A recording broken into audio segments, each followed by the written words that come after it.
C'était toi ma vraie boussole, parce que j'ai perdu le nord et le sud, l'est et l'ouest. Et quand tu parles, je savais lire dans le ciel, mais là j'ai perdu le nord et bientôt l'espoir de te revoir.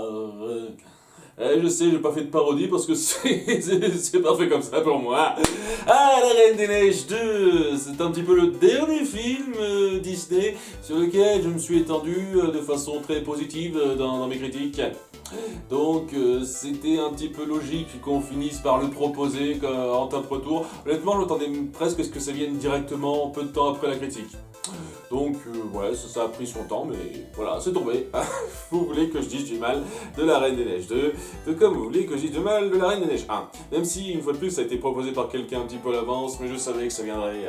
Alors, c'est une franchise qui, je pense, souffre un peu de son succès, La Reine des Neiges, puisque je pense sincèrement qu'il y aurait moins de rageux dessus si ça avait eu un succès un peu plus modéré, comme Réponse, Les Mondes de Ralph, etc.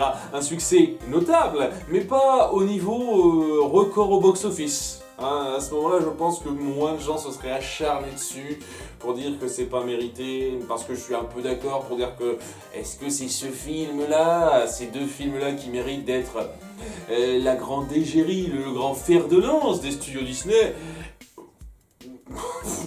On l'a fait mieux, j'aime beaucoup, mais on l'a fait mieux. Donc, dans cette vidéo, on va essayer de pas trop se pencher sur cette polémique-là. Ça va être un petit peu le seul moment où je vais en parler, pour dire que, ouais, je suis pas d'accord avec une partie un peu importante vocale des gens qui crient à la merde face à ce film. Et les gens qui crient au ras-le-bol Disney comme quoi ce film représenterait, je sais pas, l'incarnation du moment où Disney a perdu sa touche. Je trouve ça vraiment bizarre parce qu'il y a eu des tonnes d'autres films avant, et même il y en aura des tonnes d'autres après, où on sent largement plus un manque d'inspiration et un foirage de leur part. Je veux dire, tu compares ça à Ralph 2.0, je suis désolé. Vraiment, il y a des gens qui mettent ça au même niveau que Ralph 2.0, mais allez vous faire foutre quoi, sérieusement. Donc ouais, j'ai du mal, j'ai du mal à me ranger derrière ces gens-là. Je comprends les problèmes qu'on voit, surtout dans le premier La Reine des Neiges. Personnellement, pour moi, ça reste une franchise très réussie, efficace, avec des petits problèmes qui sont pas anodins, surtout pour La Reine des Neiges 1. Je comprends ce que les gens peuvent noter qui ne va pas là-dedans, mais de là jusqu'à dire que c'est l'un des films les plus pourris jamais fait par les studios, voire le plus pourri pour certains. Ça me dépasse totalement, j'arrive vraiment pas à me mettre dans vos chaussures, et je pense que votre ressenti vient en grande partie du fait que vous supportez pas que ce soit le plus grand succès des studios face à d'autres. Je pense que ça vient un peu de ça. En tout cas, La Reine des Neiges 1, c'était pas très compliqué de revenir sur les points négatifs parce que, voilà, même si j'apprécie beaucoup le message, l'ambiance, les chansons que ça veut faire passer, il y a quand même une grossièreté assez notable en matière d'écriture scénaristique que j'ai noté assez facilement une fois que je me suis penché là-dessus, donc revenir là-dessus, c'était facile.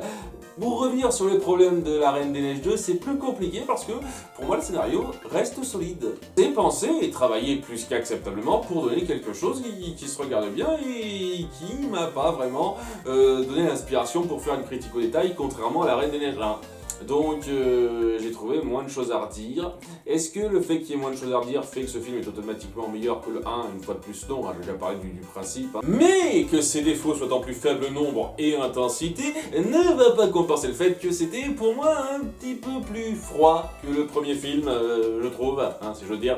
Il y avait un peu moins de moments forts, d'émotions, de relations par rapport à La Reine des Neiges premier du nom, qui font que même si c'est plus solide, c'était pas aussi émotionnel, puissant dans ses émotions. Mais bon, j'ai déjà parlé de ça, en équilibrant, ça se vaut plus ou moins, blablabla. On va parler donc de ce qui ne va pas dans La Reine des Neiges 2, et pour moi, c'est pas aussi élevé que ce que certains disent, mais c'est pas non plus totalement anodin. En avant pour le top 5 des pires défauts de La Reine des Neiges 2. Pour moi, rien ne change. Numéro 5, des intervenants de premier conflit sous-exploités. C'était une façon un petit peu laborieuse de le dire. Donc, nous avons un conflit qui est présent depuis plus de 30 ans entre deux peuples qui se font la guerre pour des raisons qui sont un petit peu inconnues par eux, mais ils la poursuivent, ils sont là depuis des lustres, ils sont fatigués de la chose, même s'il y a toujours cette animosité entre eux. Et c'est très intéressant en termes de mentalité, en termes de signification.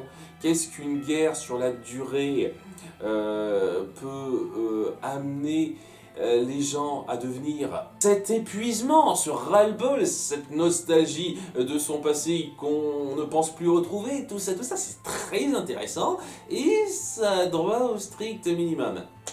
Alors, il faut bien comprendre, et je le saisis parfaitement, que c'est un film centré sur Anna et Elsa, donc on suit les choses de leur point de vue. N'empêche que j'aurais vraiment pas été contre qu'on appuie un peu plus davantage la mentalité de ces personnages-là. Parce qu'avec un concept psychologique aussi fort, c'est un peu du gâchis de résumer ça à des personnages de quelques minutes qui disent rapidement ce qu'ils ont à dire et qui n'ont quasiment aucune scène pour briller de façon tant soit peu notable. Ce qui fait que ce qui ressort d'eux, c'est surtout le concept. Mais est-ce qu'on ressent grandement ce concept à partir des quelques interactions, des rares moments de développement qu'on a sur eux? À peine. Je veux dire, 2-3 fois, ça arrive à passer acceptablement, mais c'est tout.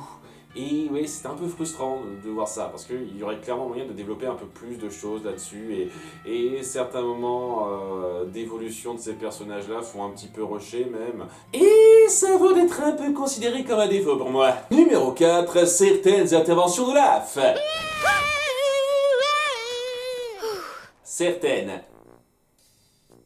Je ne trouve pas une seule seconde qu'Olaf soit globalement un personnage désagréable durant tout le film. Il reste plutôt fidèle à lui-même en termes d'humour, et si vous n'avez pas aimé son humour dans le premier film, je peux vaguement comprendre. Je trouve qu'il existe très largement pire en termes de comique de service. J'ai clairement pas qualifié Olaf d'un des meilleurs sidekicks comiques qui soit, on en est assez loin, mais pour être arrivé à rendre ce personnage correct dans le premier film, une fois de plus, je trouve ça dingue parce que, au premier abord, en voyant les bandes annonces, je m'attendais à ce que ce soit de la merde et qu'on en fasse un truc correct. Je trouve ça extraordinaire, quoi. C'est juste correct, mais voilà. Et ouais, c'est comme dans le premier film, les 2 tiers du temps, c'est un bon humour un peu drôle, il passe très correctement. Seulement, il y a quand même l'autre tiers du temps où il est lourd. Voilà, je vais pas le nier, hein, il est lourd une partie du temps et il y a quelques interventions qui sont assez irritantes. Pas grand chose de plus à développer à ce niveau-là. Hein, vous avez vu le film, vous avez vu ces moments où il chante par-dessus Elsa pour casser un petit peu le rythme, l'ambiance. Des moments comme ça où il est un peu malvenu dans son humour alors qu'avant, il s'incorporait mieux dans le premier film, je trouve. Là, c'était un petit peu trop forcé sur les bords à quelques moments, et ces quelques moments sont pas anodins non plus. En particulier concernant un petit thème que je compte un petit peu à part. Numéro 3, la théorie de la mémoire de l'eau. Je ne pige pas une seule seconde pourquoi on a voulu s'étendre là-dessus. Parce que, ouais, lorsqu'on présente la chose de façon quasi scientifique, presque, dans ces quelques moments, je me dis, c'est quoi votre délire? C'est un univers magique? Et puis Olaf, ça fait des lustres qu'il affiche bien qu'il y a une mémoire de l'eau, puisqu'il se souvient bien de son passé avec Elsa et Anna en tant que leur compagnon de jeu lorsqu'ils se réveillent la première fois. Donc oui, l'eau, dans votre univers, elle a une mémoire. Il n'y a pas besoin de faire des théories et d'appuyer ça comme si c'était un truc scientifique ou un truc muche. Je ne comprends pas pourquoi vous avez fait ça, c'était ridicule. Durant la minute durant laquelle on s'est appesanti là-dessus, là, donc éparpillé dans tout le film, c'était ridicule. Alors, est-ce que je trouve que c'est gravissime? Non. Honnêtement, les 2 seuls points que je trouve gravissimes, c'est par rapport au numéro 1 et 2. Celui-là reste quand même un petit peu gavant les moments où on s'y penche, parce que c'est tellement ridicule. C'est tellement grossier et ça fait tellement pub pour l'homéopathie. Et je pense pas grand chose de l'homéopathie, ça repose là-dessus l'homéopathie, pour ceux qui savent pas, la mémoire de l'eau. Tu dilues un produit une bonne centaine de milliers de fois, et il devrait plus rester une seule molécule du produit. Mais, étant donné que l'eau a une mémoire, il y a un reste, et c'est censé être... c'est ça le principe de l'homéopathie, si vous connaissez pas. Et donc, ouais, le fait de voir un personnage faire... l'avocat de cette chose-là, présenter ce truc de façon un petit peu scientifique, je trouve ça ridicule. Après, une fois de plus, c'est une grosse minute éparpillée dans tout le film. Est-ce que c'est si grave que ça? Pas pour moi, pas quand ça dure qu'une minute. Et quand c'est éparpillé comme ça change rien au propos, mais... c'est le truc particulièrement grossier et maladroit que vous avez écrit. Enfin, je sais même pas si c'est maladroit, si ça se trouve, il y avait vraiment un désir de mettre en avant la théorie homéopathe. Sait-on jamais, si ça se trouve, les scénaristes, ce sont des fervents croyants de l'homéopathie, et ils se sont dit, ok, on va essayer de convertir des gens de notre cause de façon subtile, je ne sais pas, mais ouais, ces petits discours à la con qui présentent comme ça, c'est con. C'est con, il n'y avait pas besoin de ça pour amener le concept de mémoire de l'eau dans cet univers magique, et le fait de le présenter comme ça, c'était grossier, ça amenait rien, et c'était lourd. Le peu de temps que ça a duré, je tiens vraiment à le préciser, mais c'était lourd quand même. Numéro 2, les règles du ta gueule c'est magique. Alors, j'ai un peu défendu ça dans le premier film, dans le sens où on n'a pas expliqué le détail de certaines choses. Je maintiens ce que j'ai dit, je trouve pas que ce soit si grave que ça qu'on n'explique pas d'où viennent les pouvoirs d'Elsa. On peut trouver des tonnes d'explications et c'est pas le propos. Le propos c'est pas de trouver l'origine de ses pouvoirs. Honnêtement, je trouve ça petit et vraiment restreint de se centrer seulement là-dessus. Oh, on n'explique pas d'où viennent ses pouvoirs, ça me sort complètement du truc. Non, je veux dire, le but c'est de se centrer sur comment elle vit ça, comment nos personnages opèrent autour de ça. Étant donné qu'on vit dans un univers où on appuie bien que la magie existe, le fait qu'un enfant puisse être avec de la magie comme ça, je vois pas en quoi c'est si grave qu'on l'explique pas. Voilà, ça ne change rien au problème. Par contre, toute la magie, toutes les propriétés magiques qu'on va voir dans cet univers vont déjà s'accumuler, c'est pas seulement d'où viennent les pouvoirs d'Elsa, ça va s'accumuler et il y aura des règles qui seront vraiment trop nébuleuses, trop faciles. Ou on sentira que c'est les scénaristes qui se sont pas trop fait chier et qui se sont dit « Hey, comme c'est magique, ça passe !» On peut dire que ça peut évoluer comme ça à plusieurs moments. Donc oui, je me suis penché là-dessus dans ma critique. La logique de comment se comportent les esprits des éléments est pas super claire et même pas super cohérente si ce sont des esprits anciens qui sont présents depuis des lustres. C'est pourquoi ils se comportent comme des animaux, pourquoi ils ont des mentalités, des approches totalement différentes. Ils sont en lien ou pas en fait.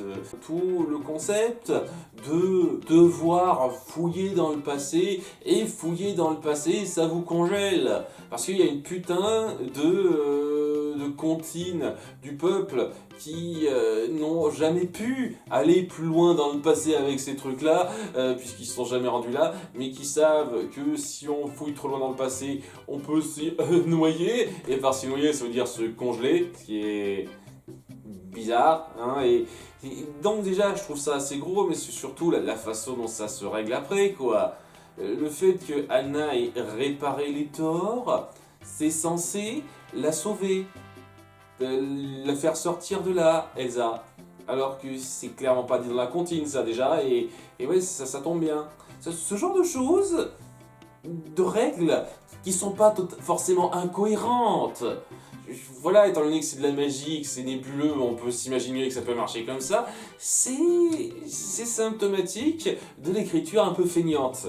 de comment un monde fonctionne. Et j'ai toujours eu du mal à apprécier. Et la Reine des Neiges 2 est loin d'être le pire exemple à cet égard, hein. Vraiment, hein. Quand on compare ça à d'autres séries qui ont fait 1000 fois pire et plus grossier comme Once Upon a Time ou Star Butterfly, je me dis ok, je prends, je peux pardonner un petit peu, mais pardonner ça veut dire qu'il y a quand même des choses à hardir, et c'est pas rien à hardir, hein. Je trouve que c'est un peu grave. Qu'il y avait moyen de mieux amener certains développements sans que ça fasse un petit peu ta gueule c'est magique. Mais c'est ça, ta gueule c'est magique. Ça arrange bien le scénario, ça. Et numéro 1, le retcon des parents. C'était clairement pas pensé une seule microseconde durant le premier film, tout ce qui est mis en place. Il y a absolument rien dans le premier film qui pouvait laisser penser que ça pouvait évoluer à ce niveau-là concernant les parents d'Elsa et d'Anna. Non. Ah, donc, étant donné que ça restait un petit peu vague, le passé de ces deux personnages, on se dit on peut fourrer des trucs de façon super ouverte là-dedans, ce sera pas totalement contradictoire, et je dois avouer que oui, dans un sens c'est pas totalement contradictoire, mais ouais, ça fait un peu gros que nos héroïnes, après plusieurs années, ce soit que maintenant qu'elles apprennent certains trucs sur leurs parents. Et les gens qui viendront me dire mais tu sais que leur expédition, ça s'est fait en secret, c'est normal qu'ils en aient pas parlé à qui que ce soit. Non, c'est pas normal. Je veux dire, ils sont pas que deux sur le bateau, ils ont plusieurs gens avec eux. Bien entendu, qui préviendraient un petit peu des responsables qui garderaient le secret pour Elsa et Anna, mais qui sauraient au cas où ça se passerait mal, parce que voilà, ils savaient pas. Ils savaient pas s'il allait s'en sortir, ils savaient pas ce qu'il trouverait, il y avait tellement d'inconnus. Évidemment qu'ils auraient prévenu un petit peu certaines personnes en amont pour se préparer, ou à moins que ce soit des crétins finis.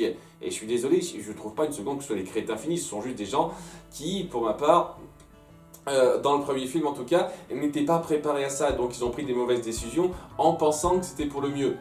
Mais voilà, c'est pas les crétins finis. En fait, ce retcon sur les parents d'Elsa et d'Anna, j'ai l'impression que ça veut rebondir sur une critique qui a été faite à plusieurs reprises sur eux dans le premier film, comme quoi c'était pas des bons parents. Hein, ils se débrouillaient pas super bien. Et j'ai toujours trouvé que c'était un peu le but. C'était la chose importante à retenir. C'était pas des mauvais parents qui étaient méchants pour faire exprès, c'était des parents qui essayaient de faire ce qui était bien, mais qui n'y arrivaient pas parce qu'ils étaient mal avisés, ils savaient pas comment gérer la situation. Ce qui créait un conflit intéressant, où il n'y avait pas de grands méchants, juste des mauvaises décisions. Et je trouvais ça très intéressant, ça n'a jamais été un défaut, c'était même plutôt une qualité du premier film pour moi.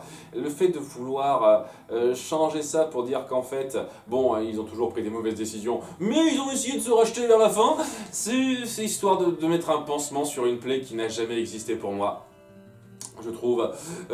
Donc ouais, ça c'était un peu trop. Et puis il y a aussi tout le retcon sur leur rencontre, comme quoi la mère d'Elsa et d'Anna vient donc de cette tribu, je ne sais plus comment il s'appelle, et leur père le savait pas. Ça c'est un truc aussi que je trouve grossier dans ce retcon, quoi. Comment ça se fait que leur père ne savait pas que sa femme venait de ce royaume-là?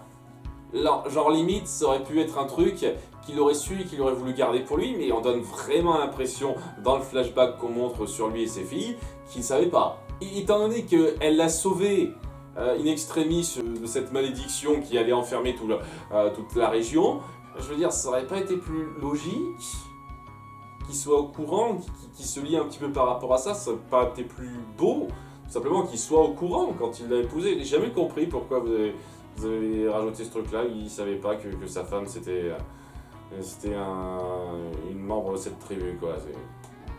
Enfin voilà, des tonnes de détails qui font un peu grossier, penser à la dernière seconde, et qui donnent pas vraiment l'impression d'apporter grand chose au propos. Mais je peux pas dire non plus que vous avez pas rebondi dessus de façon acceptable. Je trouve quand même que le fait de lier ça au passé d'Elsa pour amener une explication à ses origines, c'était pas forcément nécessaire, mais ce que vous avez montré, c'était bien fait. C'est juste, ça donne pas une seconde l'impression d'avoir été pensé avant et c'est pénible à ce niveau-là. Particulièrement pénible. Hein. Et j'ai beau apprécier le fait que ça crache totalement sur la théorie Tarzan, j'apprécie énormément ça, je peux pas m'empêcher de trouver ça trop facile. C'est vraiment trop facile et c'est juste l'exploitation un petit peu abusée d'une fenêtre que vous avez pas trop ouverte avant. Et donc, étant donné que cette fenêtre-là, on l'a à peine entrouverte, on va l'ouvrir à fond comme on le souhaite, avec beaucoup trop de facilité. La métaphore n'était pas forcément la meilleure, hein, je vous le cache pas. Donc, gênant cette façon d'incorporer ça à la franchise, à toute la saga, alors que tout le reste, honnêtement, je suis prêt à prendre. Là, ça fait un peu tâche. Ça fait un peu tâche, et s'il y a bien une chose qui fait que j'ai un tout petit peu de mal à lier ça au premier film, c'est ça. Ce retcon grossier. Le reste, honnêtement, je prends sans trop de problème. Hein. Ça me va très bien. C'est même les délires sur les propriétés magiques, c'est grossier, mais ça n'entache pas mon intérêt du premier film. Là, c'est un petit peu trop. Un petit peu trop. Et c'est une des raisons principales qui fait que c'est pas un film qui mérite d'être considéré parmi la crème de chez Disney non plus. Donc, pour moi, comparé à d'autres, ça ne mérite pas tout à fait ce statut de grand gagnant au box-office. Il y a des films qui auraient mérité mieux. Même si techniquement, dernièrement, pas tant. Hein. De la part de Disney, je veux dire. Hein. J'avoue, c'était assez rafraîchissant, une fois de plus, sans mauvais jeu de mots, de voir un truc qui m'a convaincu et plu à ce niveau-là de la part des studios, parce que ça faisait des lustres depuis vice-versa que j'y avais plus droit. Donc j'avoue que ça vaut quelque chose quand même grâce à ça. Mais est-ce que c'est un des plus grands films que Disney a fait? Non. Est-ce que c'est un mauvais film? Clairement pas. Hein, je trouve qu'on abuse totalement sur les problèmes, mais les problèmes sont là. Et ils sont pas totalement anodins, les deux premiers problèmes pour moi. Hein, vraiment, ils sont assez importants pour empêcher ce film d'être parmi le haut du panier Disney. Mais il vaut quand même beaucoup pour moi et je serais content de le redécouvrir à plusieurs reprises. Tout comme le premier film, hein, il y a suffisamment de bonnes choses, de bons moments de personnages pour valoir le coup. Et oui, même si son succès, il ne le mérite pas complètement, il le mérite bien plus que d'autres films, hein, largement. Ah oui, je préfère largement avoir un film comme La Reine des Neiges ou La Reine des Neiges 2 en tête du box-office que Les Mignons. Largement. Ah, je prends ça tous les jours en comparaison. Hein. Donc, voilà, c'était la liste des problèmes avec La Reine des Neiges 2. Pour la prochaine fois, ce sera à vous à décider en sondage de quel film je traiterai. Et ça a été un peu difficile de faire une liste. Je commence à manquer d'idées. Hein. En règle générale, c'est juste les suites de franchise. Là, j'ai décidé... Tiens, et si je demandais les classiques Disney et d'avant l'âge d'or? Il y en avait pas mal de dispo et j'ai fini par en choisir 5 que je n'avais jamais proposé avant, et sauf un. Donc voilà, les 5 en question, c'est Bambi, Les 101 Dalmatiens, Le Livre de la Jungle, Les Aristochats, lui je l'ai déjà proposé, et Robin des Bois. Voilà les 5 classiques Disney d'antan que je vous propose. À vous de choisir en sondage, le lien sera donné dans la description, tout ça. Merci de participer, à très bientôt, bye.